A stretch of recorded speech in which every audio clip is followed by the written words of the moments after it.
Hello kids, welcome to Edumerit institute. बच्चों, हमने last class में जो वर्ड सीखा था वो था डाई। अब हम उसके आगे के और भी वर्ड सीखेंगे। तो चलिए हम शुरू करते हैं। हमारा नेक्स्ट वर्ड है इनेमल। इनेमल मीन्स होता है अ हार्ड शाइनी पेंट और coating.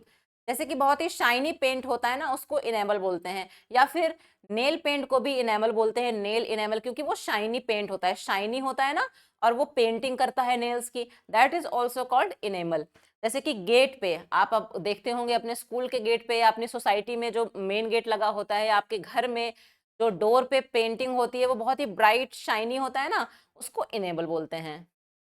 The gate was painted with enamel paints. देखिए शाइनी है और कलर कितना प्यारा प्यारा है, इनको बोलते हैं enamel. Next word is embroidery. Embroidery means होती है,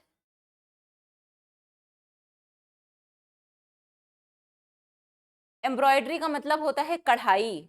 आप तो जानते होंगे एम्ब्रॉयडरी का मतलब कढ़ाई, मतलब जैसे कि दादी नानी लोग किसी कपड़े पे कढ़ाई करती थी, या हम लोग जब कुछ क्लॉथ्स वगैरह खरीदने जाते हैं तो उसमें बहुत ही सुंदर एम्ब्रॉयडरी होती है। उस एम्ब्रॉयडरी की वजह से उसके चार्जेस बहुत ज़्यादा हो जाते हैं। तो एम्ब्रॉयडरी कर हाथ से करी जाती है, और जो हाथ से एम्ब्रॉयडरी करते हैं उसको आर्टिसन बोलते हैं। हम पहले भी क्लासेस में कर चुके हैं कि आर्टिसन का मतलब होता है जो हाथ से कोई भी डेकोरेटिव काम करता है, कुछ भी डिजाइनर चीजें बनाते हैं, उसको आर्टिसन बोलते हैं। तो अभी हम यहाँ एम्ब्रॉयडरी पढ़ रहे हैं। एम्ब्रॉयडरी का मतलब होता है किसी कपड़े पर कढ़ाई करना, थ्रेड को यूज करके design banana. My grand mother does beautiful embroidery. देखिए ग्रैंड मदर के हैंड्स लग रहे हैं और ये ब्यूटीफुल ड्राइंग मतलब एम्ब्रॉयडरी कर रही हैं। Next word is challenge. Challenge तो सबको पता है। चैलेंज का मतलब क्या होता है? कोई मुश्किल काम। चैलेंज का मतलब कोई काम आपके लिए बहुत मुश्किल है, उसको बोलते हैं challenge. A difficult task. Climbing a mountain is a big challenge. सही बात है, किसी माउंटेन पे चढ़ना बहुत ही मुश्किल काम है, चैलेंजिंग वर्क है ये तो चैलेंज का मतलब कोई मुश्किल काम। Next word is determination. Determination means strong will to succeed. मतलब डिटर्मिनेशन का मतलब हो गया strong will to succeed. That means किसी काम को सफलतापूर्वक करने की जो स्ट्रॉन्ग विल है आपकी, मतलब मुझे ये काम करना ही है, दैट इज कॉल्ड डिटर्मिनेशन। मतलब दृढ़ निश्चय। जैसे कि मुझे क्लास में फर्स्ट ही आना है, तो उसके लिए आप डिटर्मिनेशन करते हो, आप बिल्कुल निश्चित कर लेते हो, अपने आप को तैयार कर लेते हो, दृढ़ निश्चय कर लेते हो कि मुझे सक्सेसफुल होना ही है, मुझे क्लास में फर्स्ट आना ही है।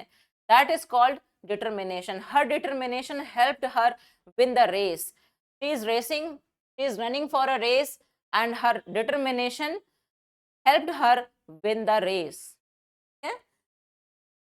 तो जब तक आप डिटर्मिनेशन नहीं करते हो ना, तब तक आपका काम जो है वो अधूरा रह जाता है। अगर आप डिटरमाइन नहीं कर रहे हो, अपने आप को डिटर्मिनेशन नहीं कर रहे हो, तो आप बहुत थोड़ा कहीं पर ढीले पड़ जाओगे अपनी मेहनत करने में। इसलिए डिटर्मिनेशन बहुत जरूरी होता है किसी भी काम को सक्सेसफुली करने के लिए। Our next word is admiration. Admiration means respect and praise for someone. जैसे कि किसी के लिए रेस्पेक्ट होना, साथ ही साथ उसकी तारीफ करना। जैसे कि कोई बच्चा बहुत अच्छा काम करता है, तो हम इतना अच्छा काम उसने किया, इतनी अच्छी पेंटिंग बना दी उस बच्चे ने कि मुझे बहुत तारीफ करने का मन कर रहा है। और बहुत रेस्पेक्टफुल, जैसे कि भगवान श्री राम की अगर किसी ने पेंटिंग बना दी, या कुछ बहुत सुंदर सा सीनरी बना दी, इतनी सुंदर सीनरी बना दी जो कि मैं उसे एक्सपेक्ट नहीं कर सकती, तो मुझे बहुत तारीफ करने का मन होगा, और मैं उसके बहुत ज्यादा रेस्पेक्ट भी करूंगी कि उस बच्चे ने इतना अच्छा बनाया, इतनी अच्छी ड्राइंग की, इतनी अच्छी पेंटिंग की। That feeling is called admiration. Admiration means respect and praise for someone. मतलब आप किसी के लिए तारीफ भी करते हो और उसकी रेस्पेक्ट भी करते हैं। The teacher looked at her work with admiration. मतलब टीचर ने इतनी सुंदर यहाँ पर पेंटिंग की है कि अपने ही काम के लिए वो अपने मन से बहुत तारीफ हो रही है, मन में बहुत खुश हो रहे हैं वो, और रेस्पेक्ट भी आ रही कि वाओ मैंने कितना अच्छा काम किया है। Next word is exhibition. Exhibition means a public display of art और आइटम्स। मतलब आपके स्कूल में भी एग्जीबिशन बहुत लगते होंगे इस समय तो। जैसे बहुत सारे बच्चों ने मिल करके एक प्रोजेक्ट बनाया, अलग अलग क्लास में ग्रुप्स बनाए गए और हर ग्रुप को एक एक अलग टाइप का प्रोजेक्ट दे दिया गया। तो पेरेंट्स को कैसे दिखाया जाएगा? वो भाई बच्चों ने जो मेहनत की है वो पेरेंट्स को भी तो दिखाना है। इसके लिए स्कूल ऑर्गेनाइजेज अ एग्जीबिशन, एग्जीबिशन ऑर्गेनाइज करते हैं, वहां पे पब्लिकली डिस्प्ले होता है उनके मेहनत का, उनके वर्क का। That is called exhibition. We visited an art exhibition in the city, जैसे कि आर्ट एग्जीबिशन हो रहा है या फिर प्रोजेक्ट के एग्जीबिशन होते हैं, या जो बिजनेसमैन होते हैं, बहुत सारे लोग एक जगह पर इकट्ठा होकर के अपने बिजनेस का एग्जीबिशन करते हैं। तो किसी चीज की प्रदर्शनी करना पब्लिक के लिए, उस चीज को इजी बनाना कि वो पब्लिक उसको देख पाए, उससे उसके बारे में और जानकारी ले पाए, that is called exhibition. Next word is independence. Independence तो सबको पता है, इंडिपेंडेंस डे सेलिब्रेट करते हैं हम लोग। इंडिपेंडेंस का मतलब हो गया freedom, freedom to do things on your own, मतलब आप खुद से कोई काम करने की स्वतंत्रता मिलना ही इंडिपेंडेंस कहलाता है, आज़ादी है। आज़ादी के बारे में सबको पता है क्योंकि आज हम इंडिपेंडेंस हैं, हमारे जो देश के महान लोग हैं उन लोगों ने इतनी मेहनत की है, उस वजह से आज हम इंडिपेंडेंट हैं और हम फ्रीडम, हर काम करने की फ्रीडम है हमारे पास में, हम फ्री होकर के कोई भी काम कर सकते हैं। इंडिपेंडेंस का मतलब हो गया फ्रीडम, आज़ादी। The bird enjoyed it's independence in the sky. देखिए ये बर्ड कितना फ्री होकर के स्काई में उड़ रही है, तो इसको इंडिपेंडेंस मिल गई है। Next word is popularity. Popularity means being liked by many people, बहुत सारे लोगों के थ्रू लाइक किया जाना, जैसे कि सचिन तेंदुलकर हो गए या फिर विराट कोहली। विराट कोहली को तो इतने बच्चे लाइक करते हैं, बच्चे बूढ़े और जवान हर कोई उनको लाइक करता है। Virat Kohli has a popularity in Indian citizen, ठीक है। तो इंडियन सिटीजन्स के बीच में विराट कोहली की बहुत अच्छी लोकप्रियता है, पॉपुलैरिटी है। Next word is creation. Creation means something that someone makes, मतलब कोई कुछ बनाता है जब, तो उसको बोलते हैं क्रिएशन। जैसे कि किसी बच्चे ने कोई बढ़िया सा मॉडल बनाया तो वो उस बच्चे का क्रिएशन हो गया, है ना। उस बच्चे ने उसको क्राफ्ट के थ्रू बनाया या वुड के थ्रू बनाया, कैसे भी बनाया, उस बच्चे ने उस मॉडल को बनाया है तो वो उस बच्चे का क्रिएशन हो गया। जब कोई कोई चीज क्रिएट करता है उसको क्रिएशन बोलते हैं। The artist showed her new creation. देखिए इन्होंने जो पेंटिंग बनाई है ये इनका क्रिएशन है, इन्होंने क्रिएट की है।